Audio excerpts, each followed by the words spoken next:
হযরত ইব্রাহিম বলেছিলেন ওয়া কাইফা আখাফু মা আশরাকতুম, আমি কেমন করে ভয় পাবো? তোমরা আল্লাহর সাথে শরীক করেই ভয় পাও না। আল্লাহর আইনের সাথে মানুষের তৈরি করা আইনগুলো তোমরা কায়েম করার জন্য চেষ্টা করো, ভয় পাও না। আর আমরা জমিন যার বিধান চালাবো তার বিধান কায়েম করার জন্য আমরা চেষ্টা করছি, আমাদেরকে ভয় দেখাও। কোন কারণে ভয় পাবো? মালাম ইউনাজ্জিল বিহি আলাইকুম সুলতানা, তোমাদের তো কোনো দলিল নেই, সব তোমাদের বানানো, খালি মুখের জোর আর চাপা। এই কথা বলেন না কেন? সব চাপা আর মুখের জোর ছাড়া কোনো চরিত্র নেই। আর আমাদের পক্ষে দলিল আছে, একটা দুইটা না, 918টা এই কোরআনে। জালালাহুল খালকু ওয়াল আমরু ইনিল হুকমু ইল্লা লিল্লাহ লিল্লাহি মা ফিস সামাওয়াতি ওয়া মা ফিল আরদ লিল্লাহি মুলকুস সামাওয়াতি ওয়াল আরদ। 918টা দলিল আমাদের পক্ষে আছে। তোমরা মনে করছো চাপা দিয়ে আমাদেরকে চাপিয়ে রাখবে? জীবনেও দমন করা যাবে না। ইব্রাহিম আলাইহিস সালামকে যেমন দমন করতে পারে নাই, তার সন্তানদেরকেও দাবিয়ে রাখা যাবে না। আমি আশা করছি মেন কথা বুঝে ফেলেছেন। এজন্য সত্যের অনুসন্ধানকারী হওয়া লাগবে। এক নম্বরে কেউ যদি তাকওয়াবান হতে চায়, মুত্তাকি হতে চায়, এক নম্বরে তাকে সত্যের অনুসন্ধানকারী হওয়া লাগবে। 2 নম্বরে যদি সত্য কোনোদিন সে পেয়ে যায়, মুত্তাকি হওয়ার জন্য তাকে সত্য কবুল করা লাগবে, গ্রহণ করা লাগবে। চ্যানেলটি সাবস্ক্রাইব করে আমাদের সঙ্গেই থাকুন। আমাদের বালির টাকা চাই না, মদের টাকা চাই না, আমাদের মনের একটাই চিন্তা, আল্লাহর কোরআনে রাজ কায়েম হবে। ঠিক কিনা জোরে বলেন ভাইরা? এই কোরআনের পক্ষে কারা কারা আছেন দেখি তো হাত তোলেন। জোরে জোরে বলে লিল্লাহি তাকবীর। আল কোরআনের আলো। আল্লাহু আকবার বলেন, আল্লাহু আকবার। أعوذ بالله من الشيطان الرجيم. بسم الله الرحمن الرحيم.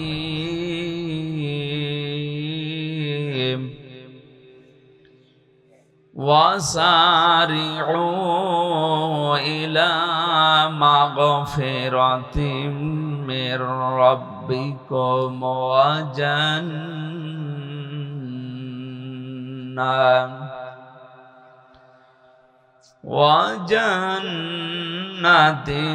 عرضها السماوات والأرض أعدت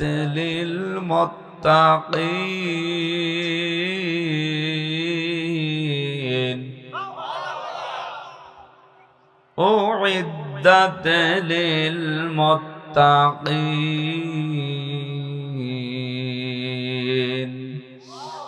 صدقت يا ربنا.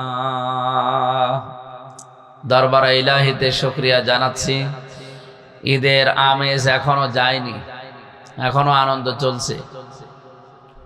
যদিও আনন্দ করা নিষেধ না, কিন্তু অনেক মুসলমান আমরা ঈদের আনন্দকে মাত্রা ছাড়িয়ে ফেলেছি। কারণ মুসলমানদের এমন কোনো কাজ নেই যেটা ইবাদত হয় না।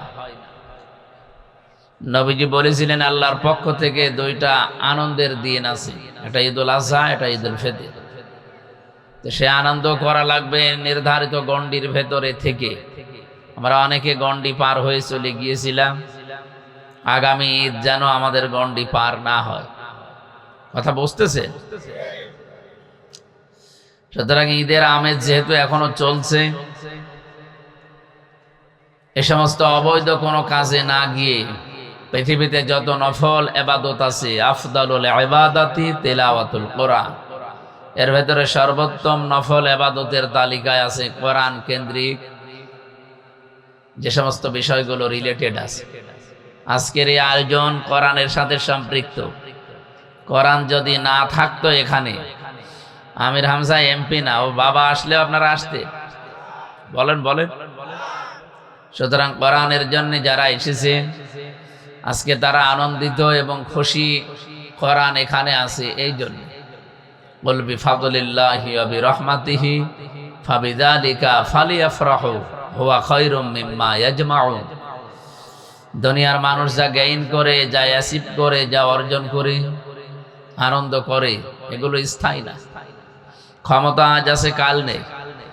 যারা টাকা পয়সার মালিক হয়েছেন, এটা আজ আছে, কাল নেই। এমনকি বহু মানুষ বুঝে হোক না বুঝে হোক নিজেদের সম্পদগুলো তারা এক কেন্দ্রিক কাউকে দিয়ে অন্য পক্ষকে ফাঁকি দেয়। আমার এই কথার অর্থ হয়তো অনেকে বুঝে ফেলেছেন। এটা বুঝে হোক না বুঝে হোক যারা করেন, ছেলের নামে সব লিখে দিলেন, মেয়েকে ফাঁকি দিলেন। অনেকে মনে করে যে ফাঁকি দিচ্ছি এ কারণে নামাজ রোজা তো করি, এ আর কি মানে নামাজ রোজা যে আল্লাহর বিধান, সম্পদগুলো সন্তানাদের ভেতরে ভাগ করতে হবে, এটা আল্লাহর বিধান। কোরআনে কারিমে আল্লাহ বিধানগুলো দেওয়ার সঙ্গে সঙ্গে জানিয়েছেন তিলকা হুদুদুল্লাহ, এটা আল্লাহর নির্ধারিত সীমানা।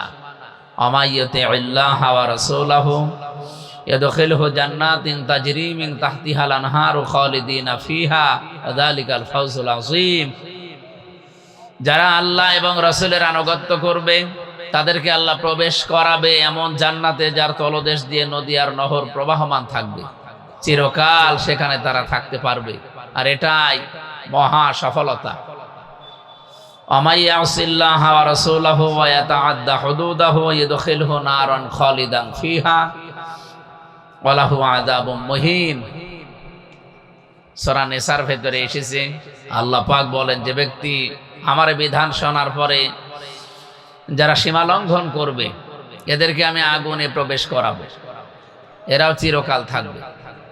আর এটা অপমানজনক জায়গা শাস্তির জন্য। এই যে বাংলা অর্থ আমার মনে হয় শুনিয়ে আপনি বুঝে ফেলেছেন আল্লাহ কোন প্রেক্ষাপটে এই কথাগুলো এত বড় কঠিন কথা বললেন। জমি জায়গা ভাগ করার বিষয়গুলো আল্লাহ আমাদেরকে শোনাচ্ছিলেন। ইউসিকুমুল্লাহু ফি আওলাদিকুম লিযযাকারি মিসলু হাযযিল উনসায়াইন। হাযযিল উনসায়াইন দেওয়া আছে। আল্লাহ তোমাদেরকে নির্দেশ দিচ্ছে, তোমাকে না, কম আছে, তোমাদেরকে আল্লাহ নির্দেশ দিচ্ছে এবং ভবিষ্যৎ বলতে কিয়ামত পর্যন্ত এই আয়াতটা কোরআনে থাকবে, সবাই এর মুখাতেব। এইজন্য ইউসি এটা মোজারে, বর্তমান ভবিষ্যৎ, প্রেজেন্ট ফিউচার। তোমাদের সবাইকে আল্লাহর নির্দেশে তোমাদের এক ছেলে যা পাবে, দুই মেয়ে তাই পাবে। এ বিধান কার বলেন তো? কিন্তু যারা অনেক শিক্ষিত মানুষকেও দেখি, অনেক গ্রাম্য মানুষ তো আছে যারা এটা মনে করে যে আমার ছেলেকে আমি ধনী বানিয়ে রেখে গেলাম। আপনার ছেলে যে ধনী থাকবে তার গ্যারান্টি আছে? আবাউকুম ওয়া আবনাউকুম লা তাদরুনা আইয়ুহুম আকরাবু লাকুম নাফআ ফারিদাতাম মিনাল্লাহ।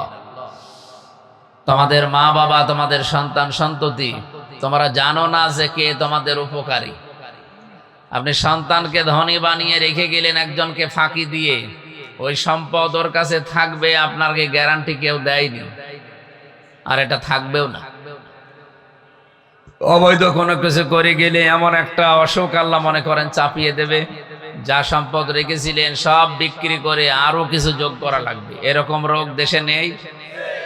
আমি পেয়েছি, বহু মানুষের সাথে মিশেছি দুনিয়ায়। এই জন্য এই কাজ কেউ করবেন না, আল্লাহ যেহেতু নিষেধ করছেন।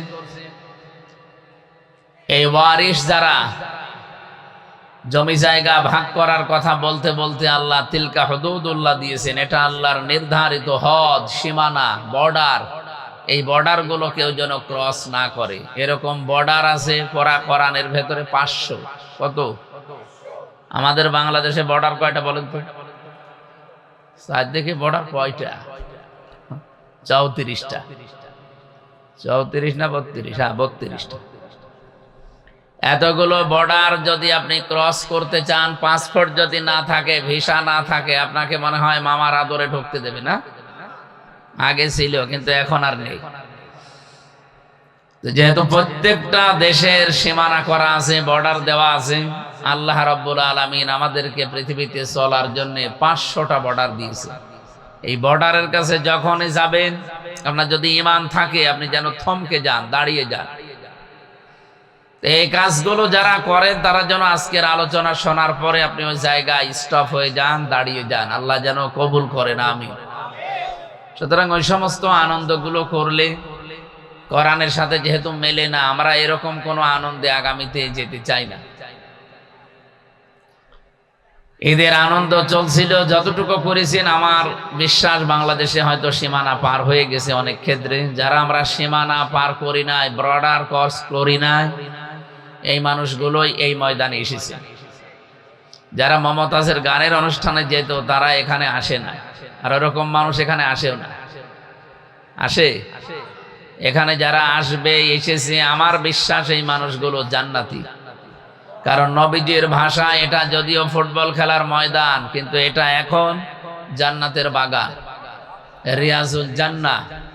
এই জান্নাতের বাগানে কোনো জাহান্নামী মানুষকে আল্লাহ ঢুকতে দেবে না। কথা বুঝতেছে?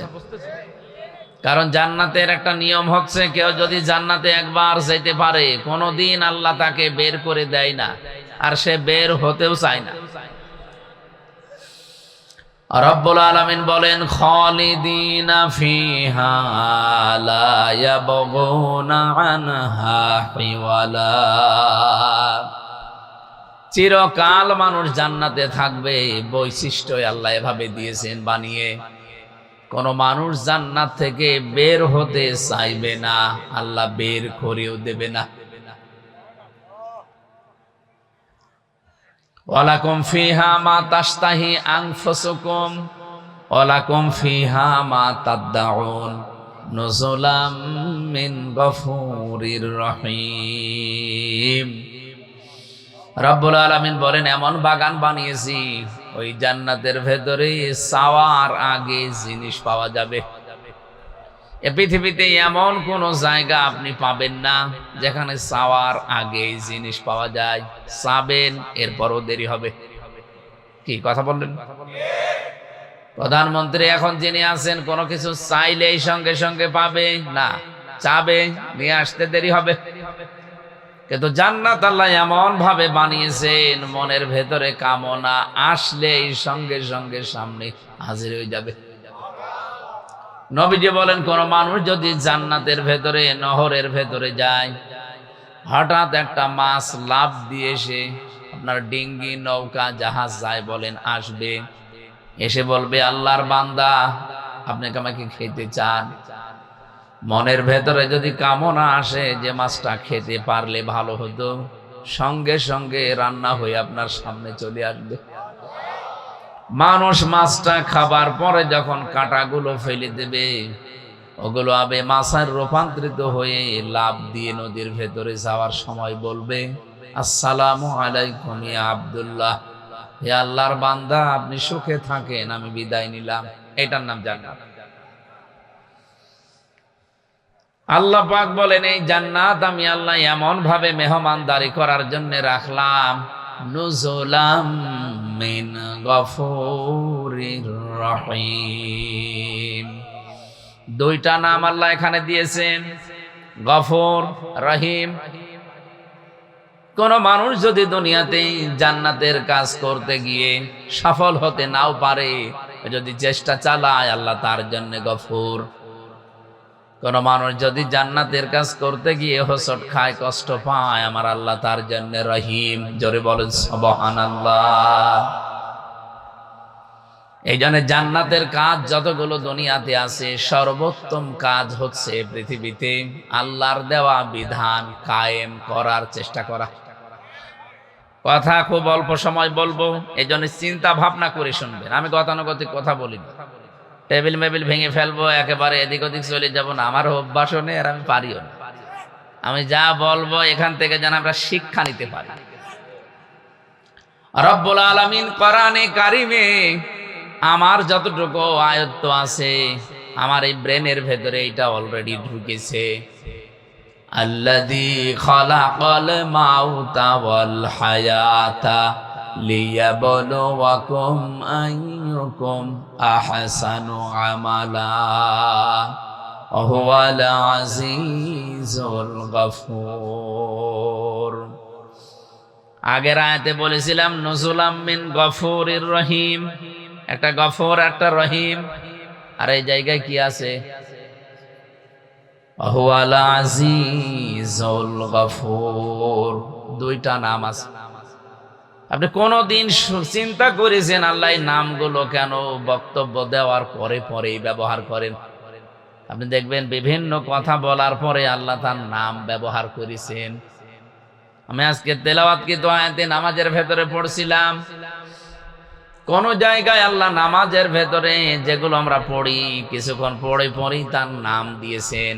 ইন্নাল্লাহা কানা আলিমান হাকিমা ওয়া কানাল্লাহু গফুরুর রহিমা। এই নাম শোনেননি? এরকম 500 নাম আছে আল্লাহর, আমরা 99টা জানি বেশিরভাগ। 500 নাম আল্লাহ কোরআনে কারিমে এবং অন্যান্য আসমানি কিতাবের ভেতরে ছড়িয়ে রেখেছিলেন। আপনি তাওরাত পড়বেন, ইনজিল দেখবেন, জাবুর দেখবেন, ওই যে 100 সহিফার নাম শোনেন, এগুলোতে ছড়ানো আছে আল্লাহর নাম।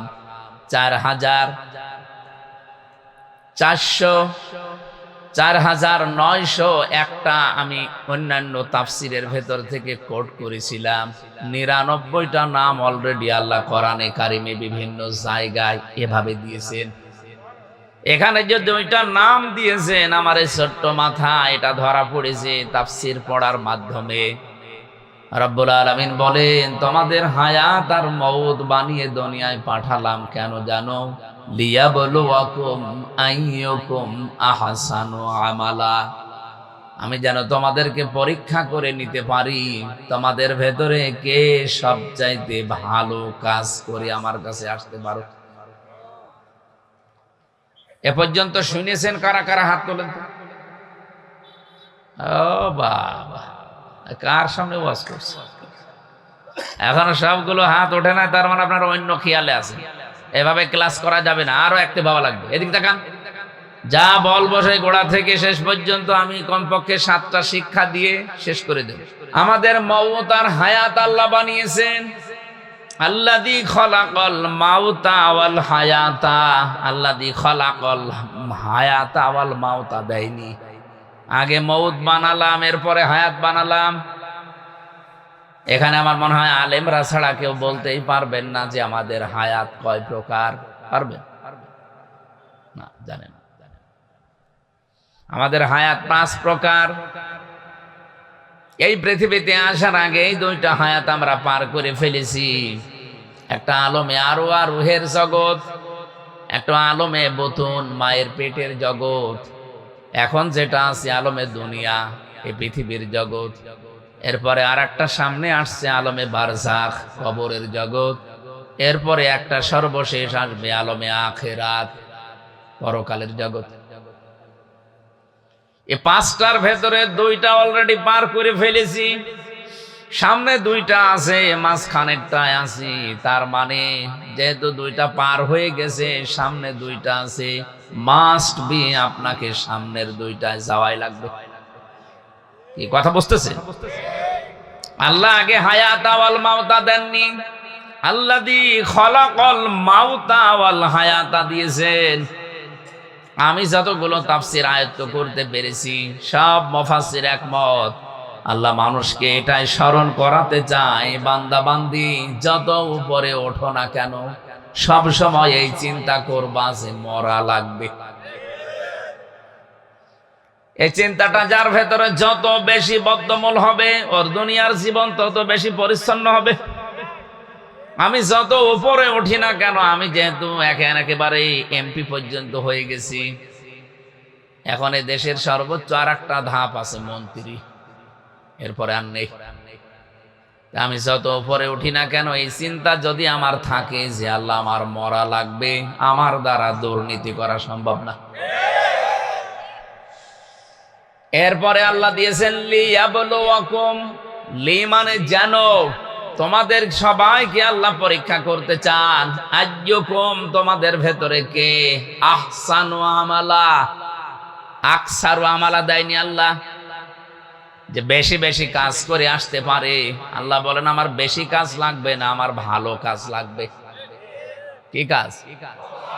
আমি চাই মানুষ যেন ভালো কাজ করে আসে। এই পৃথিবীতে যত ভালো কাজের কথা আল্লাহ কোরআনে কারিমে আমাদেরকে শুনিয়েছে, আমাদের আগে মুসা নবীকে, হযরত ঈসা নবীকে দাউদ নবীর মাধ্যমে, আদম নবীকে, শীষ নবীকে, যত নবীকে তার উম্মতদেরকে শুনিয়েছে, সব চাইতে ভালো কাজ কোরআন পড়ে আমি পেয়েছি, জমিন যার বিধান চলবে তার। এটা আমি কি ভুল বললাম? আপনার সূরা আশ-শুরার 13 নম্বর আয়াত পড়বেন, সূরা আরাফের 54 নম্বর আয়াত পড়বেন, সূরা ইউসুফের 40 নম্বর আয়াত পড়বেন। পুরা কোরআনে এরকম 918 জায়গায় ডাইরেক্ট ইনডাইরেক্ট আমি পেয়েছি। যেহেতু জমিন যার, এখানে বিধান আইন কানুন চলা লাগবে তার। এটা তো ফেরেশতারা এসে চালাবে না, আমাদের চালানো লাগবে। এই চালাতে গেলে কি কি করতে হয়, যে 5টা ধাপ পার করা লাগে। তার ভেতরে 1 নম্বরে আপনাকে দল করা লাগবে। অলতাকুম মিনকুম উম্মাতুন ইয়াদউনা ইলাল খায়র, তোমাদের ভেতরে একটা দল থাকতেই হবে। এখানে 5টা বিষয়ের ভেতরে 1 নম্বরে দল। এখানে যদি আমি দল তৈরি করতে চাই, 1 নম্বরে কাতারবদ্ধ হওয়া লাগবে, কারণ গণনা করে করে আপনাকে আমাদের দলে নেওয়া লাগবে। রব্বুল আলামিন বলেন, পৃথিবীতে যত কাতার মানুষ বানায়, যত কাতার তৈরি করতে পারে, 2টা কাতার আমি আল্লাহর কাছে সবচাইতে প্রিয় এবং আনন্দের। এই 2টা কাতারে যাদেরকে দেখি, তাদের দেখলে আমি আল্লাহর ভালো লাগে, আমার পছন্দ হয় তাদেরকে। কয়টা? আরো জোরে বলেন, আর একবার বলেন। আপনি দেখেন তো কোন কাতারে আছেন, নাকি না বলবো না? বলেন, বললে হবে, মানা লাগবে। 1 নম্বরে কাতারের নাম আল্লাহ পাক সূরা সফের 4 নম্বর আয়াতে জানিয়েছেন, ইন্নাল্লাহা ইউহিব্বুল্লাযীনা ইউকাতিলুনা ফি সাবিলিহি সাফফান কান্নাহুম বুনয়ানুম মারসুস। অবশ্যই আমি আল্লাহ তাদেরকে বেশি ভালোবাসি যারা সীসা গলা প্রাচীরের মতো কাতারবদ্ধ হয়ে জমিনে আল্লাহর দ্বীন কায়েমের জন্য চেষ্টা করে। তাহলে আল্লাহর কাছে প্রিয়, পছন্দের, ভালোবাসার কাতারের নাম যারা দ্বীন কায়েমের জন্য কাতারবদ্ধ হয়। বাংলাদেশে তো কত কাতার আছে, দ্বীন কায়েমের কাতার মাত্র একটা। 2 নম্বরের কাতারের নাম কি? এটা আর বলবো না, সবই যদি বলে দেব আপনি কি জানেন। আল্লাহ রাব্বুল আলামিন 2য় কাতারের কথা সূরা বাকারার 43 নম্বর আয়াতের ভেতরে জানিয়েছেন, ওয়াকিমুস সালাতা ওয়া আতুজ যাকাতা ওয়ারকাউ মা'আর রাকিঈন। যারা নামাজ কায়েম করে, সম্পদ থাকলে যাকাত দেয়, আর রুকুকারীদের সাথে রুকু করে, তার মানে যারা জামাতবদ্ধ হয়ে কাতারে নামাজ আদায় করে, এই কাতারটা আল্লাহর কাছে খুব প্রিয়। এজন্য কোন মানুষ যদি নামাজের কাতারে বাঁকা হয়ে দাঁড়ায়, ওরা জামাতের যত গুনাহ হবে সব তার, এমনকি হেদায়েত যেন সে লোকটা না পায়, এজন্য তার অন্তর আল্লাহ বাঁকা করে দেয়। কত বড় কঠিন কথা, কোনদিন চিন্তা করেছেন? কাবা শরীফে, মসজিদে নববীতে যতবার গেছি, যতবার আমি নামাজ পড়েছি, কাবার ইমামেরা এ কথা কমপক্ষে 3 বার বলে। কমপক্ষে 3 বার বলে আরবিতে, সুফুফাকুম ইতাদিলু, কাতার সোজা করো, কাদের সাথে কাঁধ মিলিয়ে সোজা করো কাতার। ওই সময় বুঝতাম না, সেই 16 সালে 18 সালে, এখন বুঝি। কেন বারবার 1500 বছর আগে থেকে এই কথাটা নবীজি বলেছেন যে কাতার সোজা করো উম্মতেরা নামাজের সময়। আমার তো এখন মনে হয় বিশ্বে 57টা মুসলিম দেশ, আমরা যদি কাতার সোজা করার এই শিক্ষাটা আমরা নিতে পারতাম, এই পৃথিবীতে সবার উপরে আজ মুসলমানেরা থাকতো। ফিলিস্তিন আজাদ হয়ে যেত। এমনকি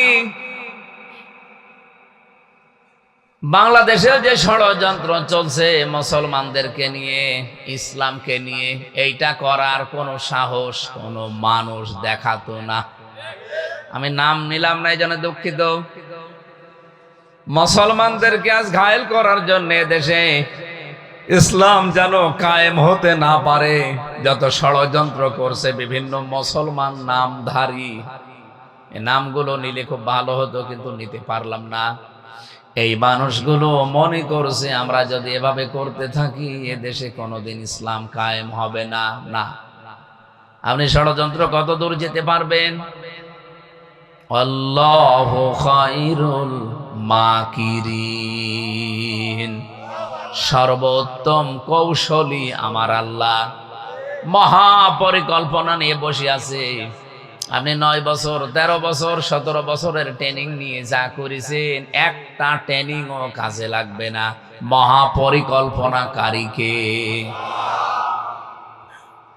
বলেন তো। আমি 9 বছর 13 বছর 17 বছর বললাম, কি বুঝলেন বলেন? ঠিক আছে, আমি জানি এখানে সবাই না বুঝলে অন্তত কিছু মানুষ বুঝেছেন আমি কোন দিকে ইঙ্গিত দিয়েছি। এই জন্য তারা যেহেতু আরো আগে বুঝবে, সামনে তাদের সাথে দেখাও আমার হবে। আশা করছি যতই কিছু করেন উত্তম পরিকল্পনা একজন বসে বসে করতেছে। কে? আরো জোরে বলে, যেন আমাদের কোনো ভয় নেই, কোনো চিন্তাও নেই। মাওলানা হাফিজুর রহমান উনি ওঠার পরে আমার মনে হচ্ছিল এই কথাটাই উনি বাংলায় বলছিলেন, রেখো না মনেতে ভয় বান্দা খোদার, দূর হয়ে যাবে বাধা সব, তোমার আমার এক মালিক আছেন, আছেন আমাদের রব, আছেন আমাদের রব। বলেন ঠিক কিনা? বিশ্বাস আমরা করি না? কুষ্টিয়াবাসী রব্বুল আলামিন যে 2টা কাতারকে সবচাইতে বেশি ভালোবাসেন, এই কাতারের সিগনিফিকেন্স কি? কাতারবদ্ধ হয়ে নামাজ পড়লে আল্লাহ ভালোবাসে। এই জন্যে এখানে যেহেতু একটা বিধান পালন করা হবে, তার নাম সেজদা। তার নাম কি? এই সেজদা নামক বিধানটা পালন করা হবে। এই জন্য এত সুন্দর মসজিদ বানিয়েছেন কোটি টাকা খরচ করে, এত সুন্দর চাকচিক্য বিউটিফাই করেছেন। এ দেখলেই মন ভরে যাচ্ছে। ইমাম, মুয়াজ্জিন, খাদেম, খতিব পরিষ্কার পরিচ্ছন্ন করার জন্য কমিটি পর্যন্ত আপনারা নিযুক্ত করেছেন। প্রতি মাসে মাসে 40-50 হাজার টাকা এর পেছনে অলরেডি খরচ করছেন। 5 ওয়াক্ত আযান দেওয়ার জন্য, নামাজে আসার জন্য কাতারবদ্ধ হয়ে। এটা তো শুধু অনুষ্ঠান। এই অনুষ্ঠান থেকে মূল শিক্ষা এটা যে কাতার যেভাবে প্রতিদিন 5 বার করে সজা করি, পৃথিবীতে এখানে বিধান পালন করা হবে মাত্র একটা। এখনো আল্লাহর 499টা বিধান বাকি আছে। এগুলো আমাদের ব্যক্তি, পরিবার, সমাজ, রাষ্ট্র, দুনিয়াতে চলানো লাগবে।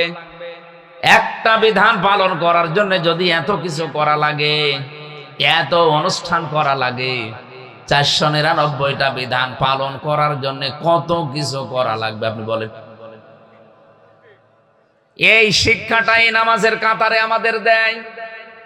এখানে যেমন সব আমরা এক হয়ে গেছি আল্লাহর একটা বিধান পালন করতে, এখান থেকে বের হয়ে সমাজে, রাষ্ট্রে, পৃথিবীতে যেখানে আমরা যাব, মুসলমান আমরা যারা আল্লাহর বিধানের জন্য সব এভাবে এক হয়ে যাব। এই শিক্ষাটা মানুষ যদি নেয় তাহলে ওই কাতার আল্লাহর কাছে খুব প্রিয়, পছন্দনীয়। দ্বিতীয় কাতারের নাম যেটা বলেছিলাম প্রথমে, তার নাম দিন কায়েমের যে কাতার। রব্বুল আলামিন বলেন এটা আমি আল্লাহর কাছে সবচাইতে ভালো কাজ। যালিকুম খায়রুল লাকুম ইন কুনতুম তা'লামুন, এইটাই ভালো কাজ। কে বলছে? বলেন বলেন। আল্লাহ পাক বলেন এইটাই ভালো কাজ যদি তোমরা বোঝো বা জানো। সুতরাং এই কাজে যারা আছে, দিন কায়েমের কাজ করতে গিয়ে, আল্লাহর বিধান জমিনে কায়েম করতে গিয়ে যদি কোনো ভুল ত্রুটি হয়ে যায়, কোনো গুনাহ হয়ে যায়, আল্লাহ বলেন হতাশ হওয়া যাবে না। আহুয়াল আজিজুল গফুর, দুইটা নাম দিলাম আমি, একদিকে আজিজ আর একদিকে গফুর। এই পৃথিবীতে আমার বিধান যারা কায়েম করার জন্য, প্রতিষ্ঠা করার জন্য চেষ্টা করবে না, কাজ করবে না, এদের জন্য আমি আজিজ। ওরা যদি মনে করে কিছুই তো হয় না, কিছু হবে না, না, আমি কিন্তু আজিজ, আমার ধরা বড় শক্ত ধরা। যারা দিনের জন্য কিছু করে নাই, দিনে জমিনে কায়েম হবে, প্রতিষ্ঠা হবে, এর জন্য যাদের কোনো পরিশ্রম নেই, প্রচেষ্টা নেই, কোন চেষ্টা করে নাই, কাজ করে নাই, আল্লাহ তাদেরকে ধরেছে বড় শক্ত করে। কারণ তার নাম প্রথমেই তিনি দিয়েছেন আজিজ। কি দিয়েছেন? নামটা শুনলেই মনে হচ্ছে শক্ত কিছু হবে। আজিজ মানে মহাপরাক্রমশালী। 2 নম্বরে আল্লাহ গফুর দিয়েছেন। আমি তো কিছু মানুষকে দেখতে পাচ্ছি তারা নিস্তব্ধ ভাবে কথাগুলো বোঝার জন্য শুনতেছেন। কোন শব্দ যদি কেউ বোঝার জন্য চেষ্টা চালায়, 500 রাকাত নফল নামাজ পড়ার সওয়াব হয়। কিছু মানুষকে আমি টের পাচ্ছি, আপনারা শুনতেছেন, বোঝারও চেষ্টায় আছেন। রব্বুল আলামিন বলেন এই দিন কায়েমের কাজ করতে গিয়ে যদি কোনো ঝামেলা হয়, জীবনে বাধা প্রাপ্ত হও, পৃথিবীতে হয়তো ভুল ত্রুটি হয়ে যেতে পারে, গুনাহ হয়ে যেতে পারে, আমি আল্লাহ পাক ঘোষণা দিলাম আমি গফুর, আমি মাফ করে দেব। কি বুঝলেন এতক্ষণ পর্যন্ত? যা বললাম তার সামারাইজ। এ পৃথিবীতে সবচাইতে বড় ভালো কাজ আমার আল্লাহর কাছে জমিনে তার বিধানটা পালন করার জন্য চেষ্টা করা, কায়েম করার জন্য চেষ্টা করা। আমরা এখানে যারা এসেছি আল্লাহর বিধান জানবো, এরপরে মানবো, বাস্তবায়ন করব, এইটাই আমাদের নিয়ত। কথা বলেন, কথা বলেন। এই নিয়ত নিয়ে যারা বসে আছেন জান্নাতের এই বাগানে, জীবনেও কোনোদিন আল্লাহ আপনাকে আর জাহান্নামে দেবে না যদি আপনি নিজে যেতে না চান। প্রশ্ন আসতে পারে, নিজে যেতে না চান মানে? হযরত ইদ্রিস নবী আলাইহিস সালাম উনি অনেক জালিলুল কদর একজন নবী ছিলেন। আযকুর ফিল কিতাবি ইদ্রিস ইন্নাহু কানা সিদ্দীকান নাবিয়্যা। আল্লাহ বলেন স্মরণ করো ইদ্রিস নবীর কথা, আমার কিতাবের ভেতরে তাকে আমি বর্ণনা দিয়েছি। তিনি একদিকে সত্যবাদী আর একদিকে তিনি নবী ছিলেন। হযরতে ফেরেশতা আজরাইল একবার ডাক দিয়ে বলে, রব্বুল আলামিন আমার তো জীবনের বহু আশা তুমি পূরণ করে দিয়েছো, এই একটা মাত্র আশা আমার বাকি আছে। তোমার নবী ইদ্রিসকে আমার খুব ভালো লাগে, তুমি যদি অনুমতি দাও আমি তার সাথে বন্ধুত্ব করতে চাই। আল্লাহ পাক বলেন ঠিক আছে, অনুমতি দিলাম, গিয়ে দেখো, চেষ্টা করে। উনি এসে বললেন আমি আজরাইল আপনার সাথে বন্ধুত্ব করতে চাই। বলেন তো আমাদের সাথে কেউ যদি এই পর্যায়ে আসতো আগেই রাজি হয়ে যেতাম। এই কথা বলেন না। আমি জেলখানায় থাকাকালীন সুইডেন আসলাম ভাইকে পেয়েছিলাম। সুইডেন আসলাম নাম শুনেছেন? আপনারা চেনেন না? 27 বছর ছেলে আছে, এখন বের হয়েছে। নাম শুনলে বোঝা যাচ্ছে যে লোকটা কিরকম। আমিও প্রথম নাম শুনতাম আর মনে মনে ভাবতাম যে কবে দেখা হবে। হঠাৎ করে একদিন ফাঁসির কন্ডেম ছেলে রাতের বেলায় এসে বলছে, হুজুর আসসালামু আলাইকুম। কে আপনি? তো দেখি না এর আগে। একটা মাসলা জিজ্ঞাসা করতে এসেছি। বলেন। ওনার স্ত্রী সম্পর্কে একটা মাসলা আমার জিজ্ঞাসা করলো। বললাম আমার কাছে সাধারণ কেউ। মনের ভেতরে খটকা যে বিকাল 5টার পরে তো সব বন্ধ করে দেয় গেট, কারো দরজা তো খোলা থাকার কথা না, অন্তত যারা দায়িত্বে আছে তারা বাদ দিয়ে। এ আল্লাহর ওলি কি এ সাধারণ পোশাক পরে রাতের বেলা এসেছে। আমি আমার কৌতূহল থেকে জিজ্ঞাসা করেছি যে কে আপনি? আমারে বলছে আমি সুইডেন আসলাম। ওরে বাবা, বলেন ভাই কি করা লাগবে, কত মাসলা লাগবে সব আমি দিয়ে দিচ্ছি। চেহারার দিকে তাকিয়ে দেখি সত্যিই ওরে দেখলেই মানুষ কমপক্ষে যাদের হাট দুর্বল ও 2-1 গ্লাস পানি খাওয়া লাগবে, সেই রকম লম্বা, সেই রকম ভয়ঙ্কর চেহারা। এই মানুষ আসলে আমি দেখেন কন্ডেম সেলের ভেতরে আমার তালা লাগানো, এরপরও আমি ভয়ে বসা থেকে শোয়া ছিলাম, শোয়া থেকে বসে এরপরে দাঁড়িয়ে গেছি। বলছি কত মাসলা লাগবে বলেন, সব ফুরি। অথচ ফেরেশতা আজরাইল এসেছে সরাসরি বন্ধুত্বের অফার দিচ্ছে। হযরত ইদ্রিস তো একবারে রাজি হয়ে যাওয়ার কথা। উনি বললেন ফেরেশতা আমি যার তার সাথে বন্ধুত্ব করি না, কারণ বিষয়টা দুনিয়ার সাথে সম্পৃক্ত না। এই পৃথিবীতে যার সাথে যার বন্ধুত্ব হবে, সম্পর্ক বেশি গাঢ় হবে, কিয়ামতের দিন আল্লাহ তার সাথে তাকে তুলবে। আমরা কিয়ামতের অনেক বর্ণনা কোরআনে কারিমে পড়েছি। বহু মানুষ আমাদেরকে ধোঁকাও দিয়েছে যে বিভিন্ন পীর সাহেবরা নাকি লক্ষ লক্ষ মুরিদ নিয়ে কিয়ামতে মিছিল করতে করতে আসবে। এটা বানানো কথা ভাই। কিয়ামতের ময়দানে আপনাকে আল্লাহর কাছে যাওয়া লাগবে হিসাব দেওয়ার জন্য, একা একা। কয়জন? এটাকে আমি বানিয়ে বললাম। وَكُلُّهُمْ آتِيهِ يَوْمَ الْقِيَامَةِ فَرْدًا।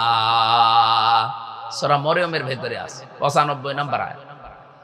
আল্লাহ পাক বলেন কিয়ামতের দিন প্রতিটি মানুষকে আল্লাহর কাছে যাওয়া লাগবে হিসাব দেওয়ার জন্য একা একা।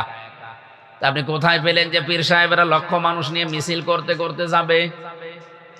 বলেন। এই কোরআনের আয়াতের সাথে যেহেতু মেলে না, সুতরাং আপনার এই পীর বলেন, এই বুজুর্গ বলেন, এই মিথ্যাবাদী। আমার কথাও যদি কোরআনের কোন আয়াতের সাথে না মেলে, বুঝবেন যে না আমার কথাও মিথ্যা, আমিও ভণ্ড। কিয়ামতের বিচারের প্রথম ধাপ যেহেতু এইটা, আপনাকে যাওয়া লাগবে কয়জন করে? আরো জোরে বলেন। তাহলে এর সাথে যাদের টাইম মিলবে না, সে যদি আপনার পীর সাহেব হয় আজকে থেকে মানবেন, মনে করবেন ওটা এক ধান্দাবাজ, ও আমাদেরকে ধোঁকা দিয়ে বোকা বানিয়ে ওর স্বার্থ সিদ্ধি করতে চায়। এবার আসছে দ্বিতীয় ধাপ। ধাপ হবে কিয়ামতে 3টা। বাংলাদেশে বিচার ব্যবস্থায় যেমন ধাপ আছে 4টা। কয়টা? কি বলেন তো দেখি। এই যে আমাদের কুষ্টিয়ার ম্যাজিস্ট্রেট কোর্ট আছে, এরপরে জজ কোর্ট আছে। এখান থেকে যদি কেউ ভালো রায় না পায়, আরো 2টা কোর্ট আছে। ঢাকাতে একটা হাই কোর্ট, একটা সুপ্রিম কোর্ট। বাংলাদেশের বিচার ব্যবস্থা শ্রেণী বিভাগ কয়টা? 4টা। আল্লাহ পাক কিয়ামতের দিন যে বিচার ব্যবস্থা সাজিয়েছেন এর ধাপ 3টা। 1 নম্বরে আপনাকে হিসাবের জন্য ডাক দেওয়া হবে, আপনার মা বাবা না, আপনার ভাই বোন না, আপনাকে আল্লাহ ডাকবে স্রেফ একা একা। একা ডাক দিয়ে আপনাকে সামনে নিয়ে জিজ্ঞাসা করবে, হামজা এটা করেছিলি? যদি আল্লাহর ইচ্ছা হয় যে আপনাকে আল্লাহ মাফ করে দেবে, তাহলে একটা আলাদা বিচার ব্যবস্থা আল্লাহ তৈরি করবে। লক্ষ কোটি কোটি মানুষ থেকে আপনাকে আলাদা করে একা চারিদিকে কুদরতের চাদর দিয়ে ঘিরে নেবে। একটা সামিয়ানা দিয়ে আপনাকে ঘিরে সামনে দাঁড় করিয়ে বলবে, হামজা বলতো এই এই কাজ তোর জীবনে ছিল। এমন একটা বিষয় আমার সামনে তুলে ধরবে যে মনে হচ্ছে আমার সব কাজগুলো রেকর্ড হয়ে আছে। ওয়াজাদু মা আমিলু হাযিরা, সব হাজির হয়ে আছে। দেখার পরেই মানুষ আশ্চর্য হয়ে যাবে, তো একটা অস্বীকার করার মতো না। যা করেছি এখন সব আমার মনে পড়ছে। আমার এখন 34 বছর। 20 বছর আগে আমি এই মাসের এই তারিখে কি করেছিলাম, এই সময় সেইটাও দেখি লেখা আছে। দেখলেই মনে পড়ে যাবে, এরকম মন আল্লাহ বানাবে। সবকিছু যখন মনে পড়বে, অস্বীকার করার কোনো কায়দা যেহেতু নেই, উনি আগের খবর, পরের খবর, মনের খবর সবই জানে। মাথা নিচু করে বলবে রব্বুল আলামিন আমি সব করেছি। আমার কাকতি মেনতির দিকে, চোখের পানির দিকে তাকিয়ে রব্বুল আলামিন বলেন আমি যারে মাফ করার ইচ্ছা করব ওরে বলবো যা মাফ করে দিলাম, কাউকে বলবি না, জান্নাতে চলে যা। এরকম একটা হিসাব আইয়াসিরা, সহজ হিসাব, এটা যেন আমাদের সবাইকে আল্লাহ দান করেন, বলেন আমিন। কিয়ামতের দ্বিতীয় বিচার ব্যবস্থা, এবার আর আপনাকে আল্লাহ একা ডাকবে না, বিচার করার জন্য আপনাকে ডাকবে আপনার নেতার সাথে। না, নেতা সহ না, নেতার সাথে। সহ আর সাথে আলাদা আছে। নেতাকে আল্লাহ বলবেন আগে আয়, এরপরে কর্মীকে ডাক দিয়ে পেছনে দাঁড় করাবে। সূরা বানী ইসরাঈলের ভেতরে আছে ৭১ নম্বর আয়াতে, ইয়াউমা নাদউ কুল্লা উনাসিন বিইমামিহিম। কিয়ামতের দিন এবার আল্লাহ মানুষকে ডাকবে, প্রতিটি মানুষ তার নেতার সাথে উঠবে। কার সাথে? অকুষ্টিয়াবাসী রাজনৈতিক ভাবে না নিয়ে একটু ভাবেন তো আয়াতটা নিয়ে, নাকি আয়াত আমার নিজের বানানো? বলেন বলেন। কিয়ামতের দিন আল্লাহ আপনাকে ডাকছে আপনার নেতার সাথে, সামনে আপনার নেতা, পেছনে আপনি। আমি জানি বিভিন্ন জায়গায় ভ্যানের ওপরে, সাইকেলের ওপরে, দোকানে বসে, মাসায় বসে, গাড়িতে বসে আপনি শুনছেন, ভালো করে শুনেন। কিয়ামতের দিন আপনাকে নেতা সহ ডাক দিয়ে, সামনে নেতা, পেছনে আপনি। বিবেককে এবার প্রশ্ন করেন, এমন নেতার পেছনে আপনি থাকেন যে সারা জীবনে একটা সত্য কথা বলেছে বলে আপনারও বিশ্বাস হয় না, এরকম নেতা নেই? যেই নেতা সুদের সাথে জড়িত, ঘুষের সাথে জড়িত, চাঁদাবাজির সাথে জড়িত, দখলবাজির সাথে জড়িত, ধর্ষণের সাথে জড়িত, মিথ্যা মামলার সাথে জড়িত, অন্যায় ভাবে রফিকুল্লাহ কালবিকে হত্যার উদ্দেশ্যে মেরে ফেলার নিয়তে মেরেছে, এরকম নেতাও দেশে আছে। এরকম হাজারো নেতা সামনে আসবে, পেছনে থাকবেন আপনি কর্মী। আমার মনে হয় আপনার কি বিশ্বাস হয় এখন যে এই নেতার দিকে তাকিয়ে আল্লাহর কি ভালো লাগবে না রাগ হবে? ওরে দেখে যদি রাগ হয়ে যায় তে আপনার পর্যন্ত তো আল্লাহ যাবে না।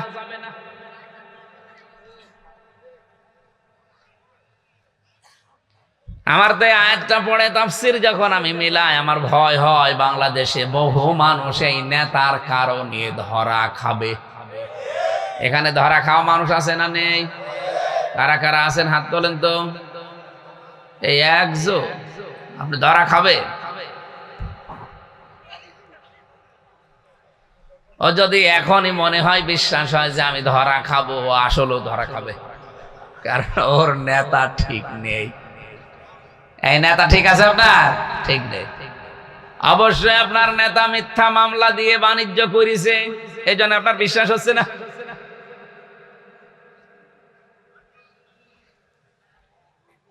আজ 19 মাস হয়ে গেল, এই 19 মাসের ভেতরে মিথ্যা মামলা দিয়ে বাণিজ্য করে কোটি কোটি টাকার মালিক হয়েছে এরকম নেতা কুষ্টিয়া জেলায় নেই।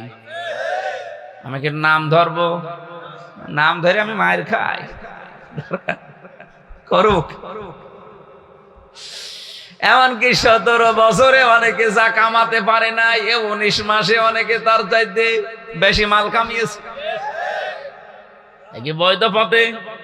সব মিথ্যা মামলা দিয়ে, মিথ্যা সাক্ষী দিয়ে, চাঁদাবাজি, দখলবাজি, আর বাকিগুলো আমি নাই বললাম। এরকম মানুষের সাথে কিয়ামতের দিন যখন আপনি উঠবেন, ওরে দেখে যদি আল্লাহর মেজাজ খারাপ হয়ে যায় তে আপনাকে তো এক থাপ্পড় দেবে। কিয়ামতের দিনের জন্য দ্বিতীয় সিস্টেম এইটা, আপনি আর একা উঠবেন না, এবার আপনার নেতার সাথে উঠবেন। আপনাকে আমি সতর্ক করলাম, এখন কি করবেন আপনার বিবেক যা বলে মেনে নেন। আপনি এখন নেতা পাল্টাবেন না, ওইটার সাথে থাকবেন। দেখেন অবশ্যই থাকবো, থাকেন, থাকবে। তৃতীয় যে সিস্টেম, এবার আর আপনি একা না, নেতা না, এবার উঠবেন সবাইকে নিয়ে। সবার সামনে আল্লাহ দাঁড় করিয়ে আপনার বিচার করার জন্য প্রথমে মুখের উপরে এরপরে হাতের মুখের উপরে সেলাই লাগিয়ে হাত দিয়ে পা দিয়ে আপনার বিভিন্ন অঙ্গ প্রত্যঙ্গ দিয়ে কথা বলাবে। সূরা ইয়াসিনের 65 নাম্বার আয়াতে আল্লাহ আমাদেরকে স্মরণ করিয়েছেন, আলিয়াউমা নাখতিমু আলা আফওয়াহিহিম ওয়া তুকাল্লিমুনা আইদিহিম ওয়া তাশহাদু আরজুলুহুম বিমা কানু ইয়াকসিবুন। বলেন আল্লাহু আকবার। কুষ্টিয়াবাসী বড় আবেগ নিয়ে ভালোবাসা নিয়ে কথা বলছি আপনাদের সামনে। আমি নিজেও আছি এই আলোচনার ভেতরে। কিয়ামতের দিন সত্যিই কিন্তু আমরা অনেকেই ধরা খাবো। হযরত ইদ্রিস নবী এইটা খেয়াল করে বলেছিলেন, ফেরেশতা আমি যার তার সাথে বন্ধুত্ব করি না। তা আপনি যখন এসেছেন আপনার সাথে আমি বন্ধুত্ব করব, তবে আমার শর্ত 3টা। 1 নম্বরে আমি এখন মরতে চাই, এখনই আপনি আমাকে মেরে ফেলবেন, এরপরে আবার আমার জীবন ফিরিয়ে দেবেন, কারণ আপনি তো মানুষকে মেরে ফেলেন, জান কবজের দায়িত্ব তো আপনার। ফেরেশতা ফিরে গেলেন আল্লাহর কাছে, ডাক দিয়ে বলে, রব্বুল আলামিন নবী মনে করে গিয়েছিলাম, মনে করছিলাম ভালো মানুষ, এখন দেখছি ভেজাল, তো মরতে চাই। আল্লাহ বলেন ঠিক আছে মেরে ফেলো। ইদ্রিস নবী বললেন, ফেরেশতা আমি জানি, আমি আল্লাহর কথাগুলো আমার জানা আছে। ওয়াজাতে সাকারাতুল মাউতি বিল হক যালিকা মা কুনতা মিনহু তাহিদ। এই পৃথিবীর সব কিছু মিথ্যা হতে পারে, কিন্তু মরণের যন্ত্রণা হক, এটা সত্য। সুতরাং আমার 1 নাম্বার শর্ত, আমি মরতে চাই। কেমন যন্ত্রণা হয় মরলে ওটা আমি দেখব। হযরতে আজরাইল জান কবজ করে নিলেন, আবার জানটা তার ভেতরে ফিরিয়ে দিলেন। হাদিসে আমি তাফসিরের কিতাবে পড়েছি, হযরতে ইদ্রিস নবী শক করে মৃত্যুবরণ করেছিলেন। তার এই শকের মরণে কেমন কষ্ট হয়েছিল জানেন? একটা জীবিত ছাগলকে জিন্দা অবস্থায় চামড়া ছিলে লবণ দিলে যেমন কষ্ট হয়, এরকম কষ্ট হয়েছিল। তাও তো তিনি মরণের যন্ত্রণা দেখতে চেয়েছিলেন শক করে। তার এই শকের মরণে যদি এই হয়, আমরা যারা মরতে চাই না আমাদের কোনো কষ্ট হবে না। 2 নম্বরে আপনি আমাকে জাহান্নাম দেখাবেন। জাহান্নামের শাস্তি সম্পর্কে আমি শুনেছি, ইন্নাহু মাইয়াতি রাব্বাহু মুজরিমান ফাইন্না লাহু জাহান্নাম লা ইয়ামুতু ফিহা ওয়া লা ইয়াহইয়া। অপরাধী হয়ে কোনো বান্দা বান্দি যদি আল্লাহর সামনে যায়, আল্লাহ তাকে প্রথমে জাহান্নামে দেবেন। জাহান্নামে অবস্থা তার এমন হবে, লোকটা বাঁচবেও না মরবেও না। আমি এটা দেখতে চাই যে কি হলে মানুষ বাঁচেও না মরেও না। হযরত ইদ্রিস নবীকে আল্লাহর ফেরেশতা জাহান্নামে প্রবেশ করিয়ে আবার বের করে নিয়ে আসলেন। 3 নাম্বার শর্ত আমার, আমি জান্নাত দেখতে চাই। জান্নাতে প্রবেশ করালেন, নিয়ামতগুলো দেখালেন। আল্লাহ রাব্বুল আলামিন জান্নাত যেভাবে সাজিয়েছেন তাকে দেখিয়েছেন জান্নাতের পুরাটা কিভাবে আল্লাহ সাজিয়েছে। নবীজি বলেন, জান্নাত আল্লাহ এমন ভাবে সাজিয়েছে কোনো চোখ কোনোদিন দেখে নাই, কোনো কান কোনোদিন শোনে নাই, কোনো মানুষের হৃদয়ে কোনো দিনের কল্পনা উদয় হয় নাই। কুষ্টিয়াবাসী, মানুষের কল্পনার রাজ্য, এটা কি ছোট না বড়? কত বড় জানেন? আমি যদি এখন কল্পনা করি এই ময়দানে আমি 10 তলা বিল্ডিং এর মালিক হব, কল্পনা করলে হয়ে যাবে? এর জন্য কত কাঠ খড়ি পোড়ানো লাগবে, সময় দেওয়া লাগবে কমপক্ষে 1.5-2 বছর। এরপরে তো টাকা পয়সা খরচ আছে, মিস্ত্রি দেওয়া লাগবে, সিমেন্ট দেওয়া লাগবে, এরপরে কত মাল মশলা আছে। মাটি পরীক্ষা থেকে শুরু করে রংচং করে বিল্ডিংটা আমার হাতে ডেলিভারি দিতে 1.5-2 বছর সময় লাগবে না লাগবে না? কল্পনা করতে সময় লেগেছিল 2 বছর। কত বলেন বলেন? মাত্র 2 সেকেন্ডের কল্পনার বহির্প্রকাশ যদি 2 বছর লাগে, আল্লাহ বলেন মুমিনের কল্পনা আমার জান্নাত, ও কল্পনা যা করবে ওইটাই জান্নাত। আজ দুনিয়াতে কত মানুষ কল্পনা করে আছে। শেখ হাসিনা তো কল্পনা করেছিল 31 সাল, 41 সাল হয়েছে, কল্পনা পর্যন্ত যেতেও পারে নাই। আজও কত কিছু কল্পনা মানুষ নিয়েছে, 2000 মানুষের জীবন তাদের কাছে জীবনই না, কল্পনা নিয়ে বসে আছে। উল্টিয়ে যখন যাবে তখন ঘুম ভাঙবে, অন্তত ঘোর কাটার আগেই যেন ঘুম ভাঙে। আল্লাহ তাদের তৌফিক দেন, বলেন আমিন। আমিন কি বুঝে শুনে বললেন না আন্দাজে বলছেন? 40,000 মানুষ বন্ধ হয়ে আছে, 2000-এর উপরে মানুষ আজ জীবন দিয়ে চলে গেল, কোনো দাম নেই এগুলো তাদের কাছে। এগুলো নাকি আবেগ। আবেগ ছিল এই জন্য আপনি আজকে মন্ত্রী, আবেগ ছিল এই জন্য আপনি সংসদের ভেতরে বসতে পেরেছেন। আবেগ না থাকলে আপনাকে এখনো পর্যন্ত ওই জায়গায় থাকা লাগতো। সুতরাং এগুলো হেয়ালি খেয়ালি উল্টাপাল্টা কথা বলবেন না।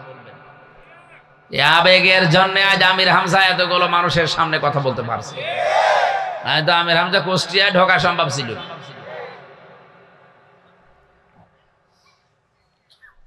জান্নাত পরিভ্রমণ করছেন, হঠাৎ ফেরেশতা ডাক দিয়ে বলে, আল্লাহর নবী চলেন এবার বের হয়ে যায়।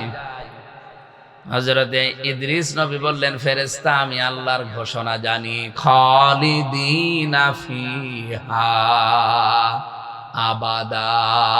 অন্য জায়গায় আমি জানি লা ইয়াবগুনা আনহা হিওয়ালা। আল্লাহ এমন জান্নাতে মানুষকে প্রবেশ করাবে, চিরস্থায়ী করে দেবে, কোনোদিন আল্লাহ বের করে দেবে না। আর ওই লোকটা জান্নাতের নিয়ামত পেয়ে বের হতেও চাইবে না। এত কিছুর ভেতরে থাকার পরে আল্লাহ ঘোষণা দেবেন, লাহুম মা ইয়াশাউনা ফিহা ওয়া লাদাইনা মাজিদ। এখানে যা চাও তাই আছে, কিন্তু আমি আল্লাহর কাছে আরো বেশি আছে। মানুষ হয়রান হয়ে পড়বে যে আর বেশি কি থাকতে পারে। রব্বুল আলামিন 70,000 পর্দানীদের সামনে থেকে সরিয়ে বলবে, বান্দা এই যে এইটা আছে, আমি আল্লাহ নিজে আছি। হযরত ইদ্রিস নবী ওই দিন বলেছিলেন, আল্লাহর ফেরেশতা ফিরে যান, আমি আর যাব না, কারণ আল্লাহ নিজে জানিয়েছে আমাকে নাকি আর কোনোদিন জান্নাত থেকে বের করবে না। আমাকে আল্লাহ বের করবে না বলে ঘোষণায় দিয়েছেন, কারণ জান্নাতে একবার আসলে আর বের হওয়া লাগে না, আর আমি বের হতেও চাই না, তুমি ডিস্টার্ব করো কেন? হযরত আজরাইল ফেরেশতা বলেছিল, রব্বুল আলামিন তোমার নবী ইদ্রিস তো খুব চালাক। আল্লাহ পাক বলেন, ফেরেশতা ফিরে আসো, এইটাই আমি ইদ্রিসের কপালে লিখে রেখেছিলাম। আমার ঘটনা বলা উদ্দেশ্য না, আমার এখানে একটা শিক্ষা আছে। ইদ্রিস নবী এখনো জান্নাতে আছে, আল্লাহ ওনাকে বের করে দেয়নি, আর উনি বের হতেও চাইনি। কথা বলে না কেন? এটা যদি নবীজির কথা অনুযায়ী জান্নাতের বাগান হয়, আল্লাহ আমাদেরকে যখন এখানে প্রবেশ করিয়েছে আর বের করে দেবে না, আর আমরা বের হতে যেতেও চাই না। এরপরেও যেটা বের হয়ে যাবে মনে করবেন ওর জান্নাত ভালো লাগছে না। এবার ওঠেন তো দেখি, দড়ি ছাড়া বেঁধে ফেলেছি, কেউ যেতে পারবেন না। না সারা রাত না, আর 20 মিনিট থাকবেন না। আর গুরুত্বপূর্ণ একটা আয়াত পড়েছি, এই আয়াতকে সামনে নিয়ে কথা বলবেন ইনশাআল্লাহ। দরুদ আর সালাম পাঠ করার মাধ্যমে সূরা আলে ইমরান 133 নম্বর আয়াত। আমি আলোচনার বিষয় নিয়েছি উইদ্দাত লিল মুত্তাকিন, এই শব্দটা। রব্বুল আলামিনের ঘোষণা শোনাচ্ছি, ওয়াসারিউ ইলা মাগফিরাতিম মির রাব্বিকুম ওয়া জান্নাতিন আরদুহাস সামাওয়াতু ওয়াল আরদ উইদ্দাত লিল মুত্তাকিন। বলেন আল্লাহু আকবার। আল্লাহ বলেন দৌড়াও। কে বলছেন? বসে আছেন কেন? দৌড়ান। এই দৌড়ানো বলতে এখান থেকে ম্যারাথন দৌড় দেওয়া না। আল্লাহ বলেন কোন দিকে দৌড়াবা? ইলা মাগফিরাতিম মির রাব্বিকুম, তোমাদের রবের ক্ষমার দিকে দৌড়াও। এ পৃথিবীতে যত নিয়ামত আল্লাহ মানুষকে দিয়েছেন, সব চাইতে বড় নিয়ামত বান্দার জন্য আল্লাহর ক্ষমা। আল্লাহ পাক যদি কাউকে ক্ষমা করে দেয়, মাফ করে দেয়, এইটাই সব চাইতে বড় নিয়ামত। তাছাড়া টাকা পয়সার মালিক হয়ে গেছেন, কোটি কোটি ডলারের মালিক, এলাকার সব সম্পদ আপনার, আপনি ক্ষমতার চেয়ারে আছেন 41 সাল না 71 সাল পর্যন্ত। রব্বুল আলামিন একটা উদাহরণ দিয়েছেন কোরআনে সূরা হাদীদের 20 নম্বর আয়াতে, ই'লামু আন্নামাল হায়াতুদ দুনিয়া লাইবু ওয়া লাহবু ওয়া যিনাতু ওয়া তাফাখুরুম বাইনাকুম ওয়া তাকাসুরুম ফিল আমওয়ালি ওয়াল আওলাদ। জেনে রাখো দুনিয়ার জীবনটা খেলাধুলা, রং তামাশা, প্রতারণা, হাসি ঠাট্টা, এইটা ছাড়া, ক্রিয়া কৌতুক ছাড়া আর কিছু না। আল্লাহ এখানে উদাহরণ দিয়েছেন একটা আমাদেরকে খুব সুন্দর, ভালো করে খেয়াল করে। রব্বুল আলামিন বলেন ওয়াজিনাতুম ওয়া তাফাখুরুম বাইনাকুম ওয়া তাকাসুরুম ফিল আমওয়ালি ওয়াল আওলাদ। এটা হচ্ছে সৌন্দর্য বর্ধন করে দিয়েছে পৃথিবীর মানুষের চোখে। এখানে বেশি বেশি সম্পদ, বেশি বেশি সন্তান, বেশি বেশি ক্ষমতা পাওয়ার জন্য মানুষ মনে করে আমি মহা অন্ধ হয়ে পড়েছি। কিন্তু দুনিয়ার এই সব কিছু কেমন জানো? কামাসালি গাইসিন আজাবাল কুফার। কামাসালি গাইসিন, আল্লাহ বলেন একটা উদাহরণ খেয়াল করো। বৃষ্টি হচ্ছে, আজাবাল কুফার নাবাতুহু, এই যে জমিনে যে ফসলগুলো উৎপন্ন হয়, এটা দেখে কৃষক যেমন বৃষ্টির পানির ফসল পেয়ে চমৎকৃত হয়, আনন্দে আত্মহারা হয়ে যায়। সুম্মা ইয়াহিজু ফাতারাহু মুসফাররান, এরপরে কিছুদিন পরে দেখবে এই খড়কোটাগুলো সবুজ বর্ণ ধারণ করার পরে হলুদ বর্ণ হয়ে যায়, রোদে শুকিয়ে। কি কথা বলেন না কেন? এটা একেবারে হলুদ বর্ণ হয়ে যায়। সুম্মা ইয়াকুনু হুতামা, এরপর এটা খড়কোটায় পরিণত হয়ে যায়। দুনিয়ার জীবনটা এইরকম। আমাল হায়াতুদ দুনিয়া ইল্লা মাতাউল গুরুর, পৃথিবীর এই জমিনটা শুধু ধোঁকা, প্রতারণা, এছাড়া আর কিচ্ছু না। মানুষ শুধুমাত্র অহংকার করে ক্ষমতা, এর চাইতে আমি উপরে, এর চাইতে আমি আরো উপরে যাব, ওর চাইতে সন্তানাদি, সম্পদাদি, এলাকার প্রভাব প্রতিপত্তি, এই নিয়ে মানুষ শুধু ফখর করে, গর্ব করে, অহংকার করে, এই মেতে আছে মানুষ। অথচ দুনিয়ার জীবনটার খেয়াল করে দেখো, চমৎকৃত হওয়ার পরে কিছুদিন পরে খড়কোটা হলুদ বর্ণ হয়ে যায়। এরপরে এটাকে আমি একেবারে হোতমা বানিয়ে দেই। হোতমা শব্দের শাব্দিক অর্থ কি? হোতমা নামে একটা সূরা আছে কোরআনে। হোতমা সূরা নেই? হমাসা। হোতানা মানে একটা জাহান্নামের বর্ণনা আল্লাহ দিয়েছেন। ওমা দারাকা মাল হুতমা নারুল্লাহিল মুকদা আল্লাতী তাত্তালিউ আলাল আফইদা। হোতমার পরিচয় আল্লাহ বলেন এমন, এই যে হোতমা খড়গোটার পরে, এটা হোতমা কেন বললাম জানো? জাহান্নামে হোতমা এমন সিস্টেম বানানো আছে, দুনিয়ার আগুন যেখানে লাগে ওই জায়গা পুড়ে যায়। আর হোতমায় যে আগুন আমি বানিয়েছি, ওটা যেখানে লাগবে আগে কলিজা পুড়ে যাবে। খড়কোটার এক মাথায় আগুন লাগালে আর এক মাথায় আগুন যেতে 10 বছর সময় লাগে। আপনারা বোঝেন? খড়ের মাথায় আগুন লাগিয়ে দিয়েছেন এক মাথায়, এই মাথায় আগুন যেতে কয়দিন লাগবে? সেকেন্ডের ভেতরে আর এক মাথায় আগুন চলে যাবে খড়ের। আপনি খড়ে আগুন লাগিয়ে দেখেন। আল্লাহ বলেন জাহান্নামে আমি আল্লাহ এই মানুষগুলোকে দেব যারা দুনিয়ার এগুলো নিয়ে গর্ব অহংকারে ফেটে পড়ে। আমি ক্ষমা তাদের কাছে কিছুই মনে হয় না। ওয়া মাগফিরাতুম মিনাল্লাহি ওয়া রিদওয়ান। আমি আল্লাহর ক্ষমা, আমি আল্লাহর সন্তুষ্টি, এই মানুষের জীবনে কোনো মূল্য নেই। এদেরকে আমি এইভাবে করে শাস্তির ব্যবস্থা করব। এজন্য মানুষের জীবনের সবচাইতে বড় দামি সম্পদের নাম তার রবের ক্ষমা। বলেন বলেন, এ রবের ক্ষমা মানুষ পাবে কি করে? এখানে প্রায় 70টা ক্রাইটেরিয়া দেওয়া আছে তাফসিরে। এদিকে তাকান। একটা বলছি, আপনি আল্লাহর ক্ষমার উপযুক্ত হয়েছেন কিনা, আপনি ক্ষমা পাবেন কিনা, নিজের দিকেই খেয়াল করে দেখেন।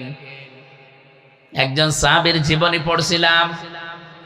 বিশ্বনবী মুহাম্মদুর রাসূলুল্লাহ তাকে তিনবার মসজিদে প্রবেশ করার সময় বললেন, এই লোকটা জান্নাতি। সাহাবা একরাম 3বারই তার দিকে তাকিয়েছেন যে কি গো। 3বার পর পর জমান নামাজে আসলে লোকটা, তাকে মসজিদে প্রবেশ করতে দেখেই নবীজি আলোচনা বন্ধ করে দিয়ে বললেন, এই লোকটা জান্নাতি। গোপনে তার কাছে একবার গিয়ে বলছে, ভাই আপনি কি করেন, কি এমন আমল আপনার আছে বলেন তো, যে আল্লাহর নবী আজ 3 দিন 21 দিন পার হচ্ছে, 3 সপ্তাহ জমার দিন আপনাকে জান্নাতি বলে ঘোষণা দিয়েছে। উনি বললেন, প্রকাশ্য গোপনে সেরকম কোনো আমল আমার নেই, তবে একটা কাজ আমি প্রতিনিয়ত করি। সারাদিন পরিশ্রম করার পর সকাল সন্ধ্যা বেলা রাতের বেলা যখন আমি ঘুমাতে যাই, বালিশে মাথা দিয়ে আমি চিন্তা করি যে আমার কারো উপরে কোনো অভিমান নেই, ক্ষোভ নেই, রাগ নেই, কোনো অনুযোগ নেই, সব আমি আল্লাহর জন্য সবাইকে আজ মাফ করে দিলাম। একটা শান্ত নির্মল পরিচ্ছন্ন মন নিয়ে আমি ঘুমিয়ে গেলাম। সকালে উঠতে পারবো কিনা জানি না, এরকম মন নিয়ে আমি একেবারে শান্ত মন নিয়ে ঘুমিয়ে পড়ি। রব্বুল আলামিন মনে হয় এই কাজটা পছন্দ করেছে, নবীর মাধ্যমে এই জন্য সুসংবাদটা পাঠিয়েছে আমি জান্নাতি।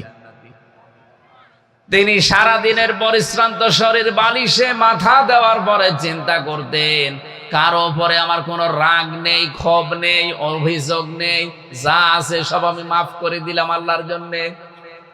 এই জন্য আল্লাহ তারে মাফ করেন।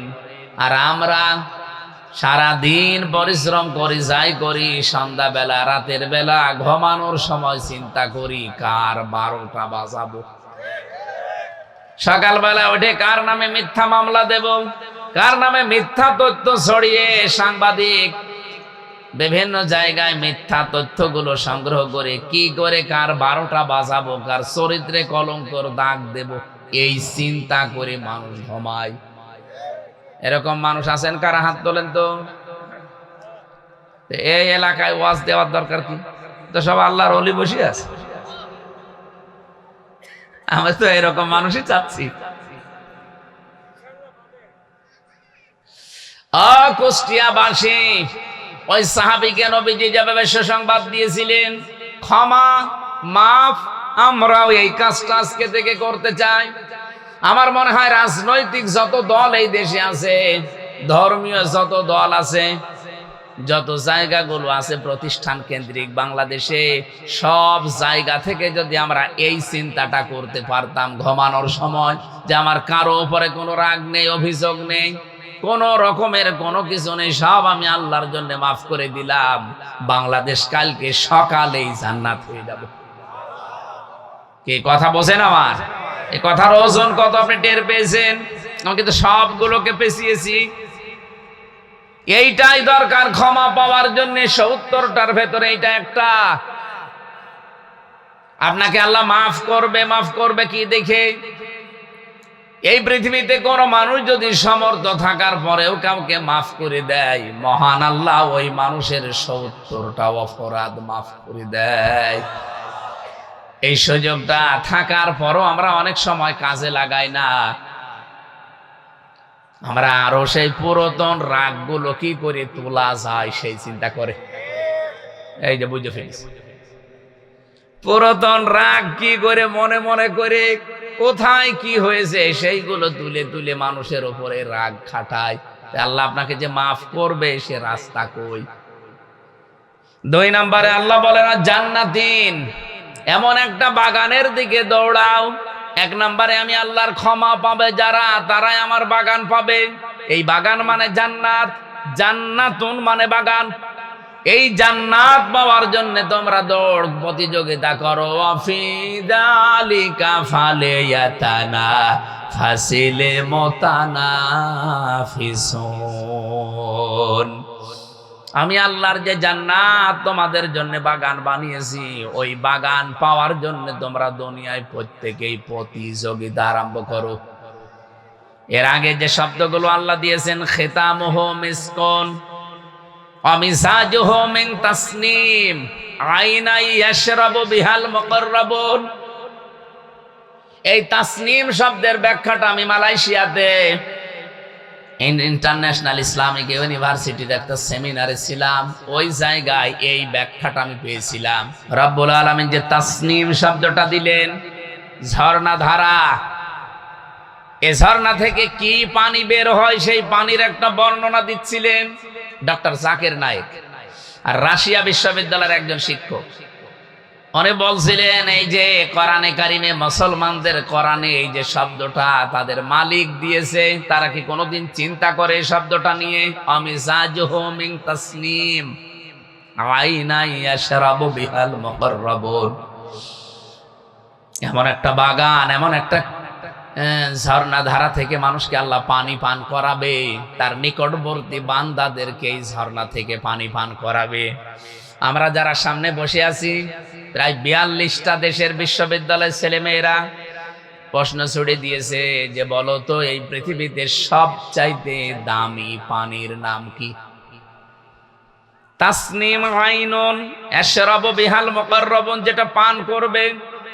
অনেক কোরআনের আয়াত থেকে একটা ব্যাখ্যা দিতে গিয়ে আমাদেরকে কেউ তো বলতে পারে না, কেউ কেউ জানিয়েছে যে হ্যাঁ জমজমের পানি খুব দামি। উনি বলছেন না, জমজমের পানি 1 লিটার কয় টাকা নেবে? বাংলাদেশের নাই 500 টাকা।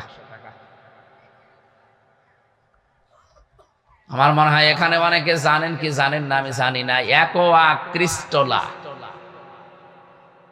এটা নীতা আম্বানি আছে না ভারতের, এই মহিলা পান করে। স্বর্ণের বার গোলানো কি যেন দেয় ওর ভেতরে, যৌবন ঠিক থাকে, চেহারায় ভাঁজ পড়ে না। 1/2 লিটার পানির দাম হচ্ছে 55 লক্ষ টাকা। আমার মাঝে মাঝে চিন্তা হয় ওর জীবনী পড়লে, ও যদি অন্তত 5 বোতল পানি খায়, যাতে এতটুকু বোতল হয়, 5 বোতল পানি সারা দিনে খায়, কমপক্ষে 3 কোটি টাকার শুধু পানি খায়।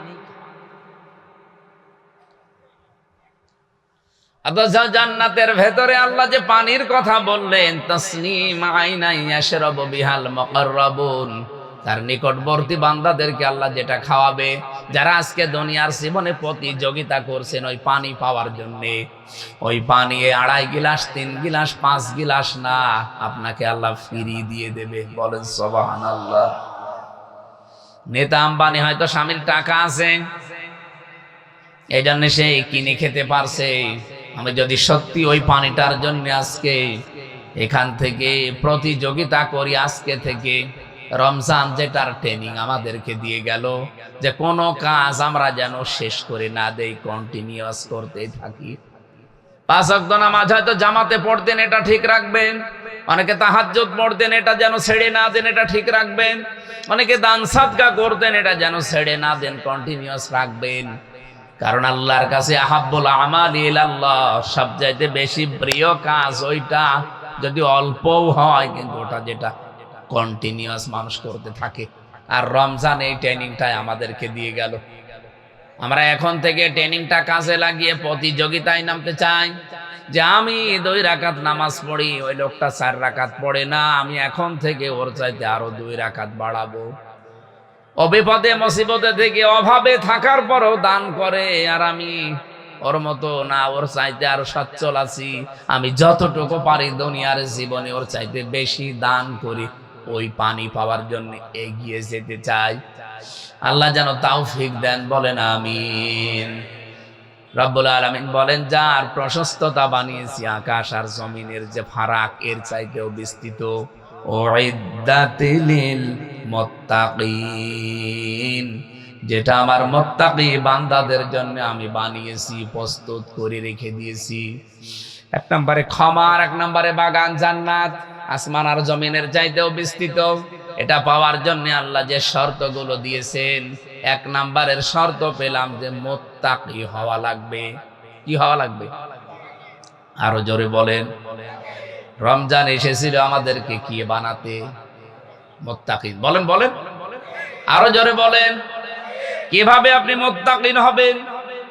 এটা তাফসিরে তাবারি থেকে কোট করেছি। আমি 1 ঘন্টা আলোচনা করলে কমপক্ষে 20 ঘন্টা তার আগে আমি পড়াশোনা করি কোনো বিষয়ের উপরে। আজকে যত তথ্য বলেছি, এই তথ্যগুলো একটা কিতাবের না, কমপক্ষে 50টা কিতাব থেকে নেওয়া। আপনি এখান থেকে আজকে যে তথ্যটা দিচ্ছি, যেহেতু উইদ্দাত লিল মুত্তাকিন, প্রস্তুত করে রাখা হয়েছে এই জান্নাত, এই ক্ষমা যারা মুত্তাকি তাদের জন্য। মুত্তাকি হওয়ার জন্য যে সমস্ত ক্রাইটেরিয়া আছে, শ্রেণী বিভাগ আছে, পদ্ধতি আছে, এই পদ্ধতিগুলো যদি কেউ অবলম্বন না করে, শুধু জুব্বা গায়ে দিয়ে, পাগড়ি মাথায় দিয়ে, হাতে তসবিহ নিয়ে সে মুত্তাকি হতে পারবে না। 1 নম্বরে কেউ যদি মুত্তাকি হতে চান, খালি ভড়ি মোটা করলেই হবে, আমার মতো বড় জুব্বা গায়ে দিলে হবে কি? 1 নম্বরে নবীজি বলেন তাকে হকের অনুসন্ধানকারী হওয়া লাগবে। সে হক তালাশ করে বেড়াবে, কোথায় সত্য পাওয়া যায়, হক পাওয়া যায়, এই অনুসন্ধানে সেতে লেগে থাকবে। আজকে থেকে আমি সহ প্রত্যেকে এটাই লেগে থাকতে চাই। কথা বলে না কেন? আমাদের জাতির পিতা ইব্রাহিম আলাইহিস সালাম এটা করেছিলেন। উনি আল্লাহকে খুঁজতেছিলেন, রবকে রবকে। কেউ কোনো সময় তারকা, কোনো সময় চন্দ্র, কোনো সময় সূর্য। সব যখন ডুবে গেল, অস্তমিত হয়ে গেল, তিনি বললেন না।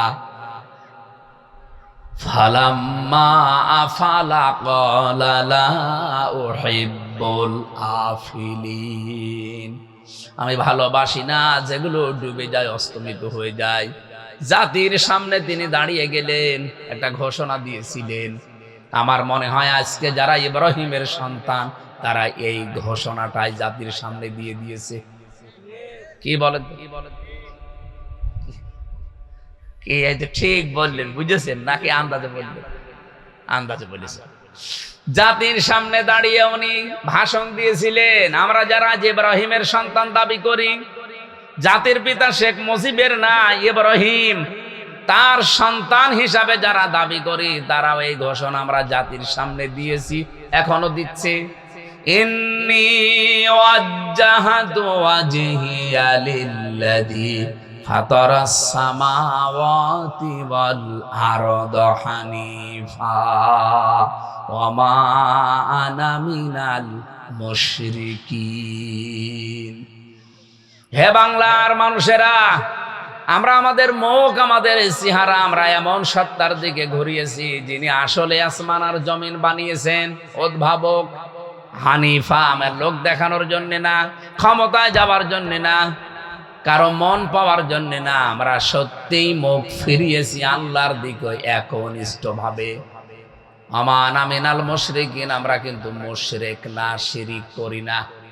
এই কথাটাকে আমরা লোক দেখানোর জন্য বলি প্রতিদিন।